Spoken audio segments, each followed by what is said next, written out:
आज चाहिँ यो काठमाडौँको त्रिपुरेश्वरमा चाहिँ आज 12 गतेको दिन चाहिँ यस्तो पासपोर्ट बनाउनको लागि चाहिँ यत्रो भिड छ है। आज हिजो आएको थिएँ म चाहिँ, हिजो चाहिँ काम नबनेर आज आएको थिएँ। आज झन् हिजोभन्दा धेरै मान्छे भिडहरू रहेको छ। आज सायद पासपोर्ट बनाउनु पनि आज पनि धौधौै हुने जस्तो छ। योभन्दा भित्र पनि आज धेरै जनसङ्ख्या छन्। आज चाहिँ हिजो भित्र मात्र थियो, आज झन् डबल भइसकेको छ। अब पासपोर्ट चाहिँ आज बन्छ कि बन्दैन तपाईँहरू पनि देख्न सक्नुहुन्छ।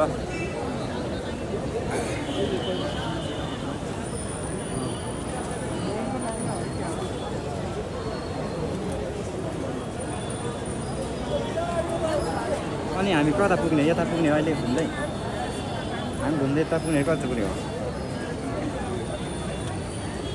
हामी घुम्दै कता जाने हो? यस्तो बाटो यस्तो हो कि जस्तो लाग्यो। यताबाट जाने हामी घुम्दै।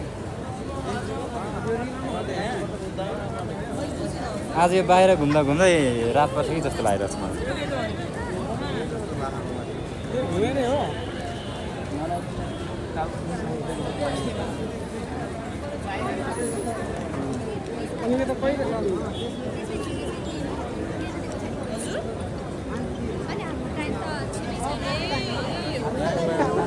आज चाहिँ आज काठमाडौँको त्रिपुरेश्वरमा यो पासपोर्ट बनाउनमा चाहिँ आज धेरै भिड रहेको छ, देख्न सक्नुहुन्छ तपाईँहरू। अझ यो भित्र त्यो अन्डरग्राउन्डमा पार्किङमा पनि यस्तै भिड छ। अझ योभन्दा पनि डबल रहेको छ। यो त बाहिर यसो कास्टिङ मात्रै हो। यो बाहिर छ, जुन फिल्म त भित्र देख्नुहुन्छ।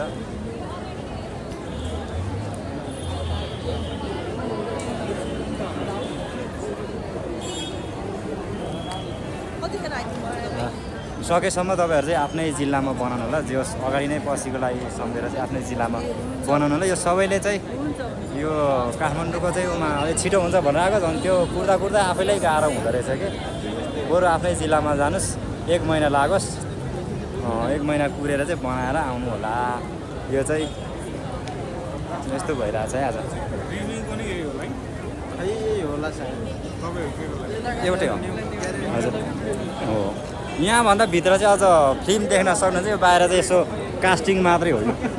यो चाहिँ कास्टिङ मात्रै हो। भित्र छ जुन चाहिँ अलिक तपाईँहरू अलिक तर्सिसक्नुहुन्छ भित्र देखेपछि।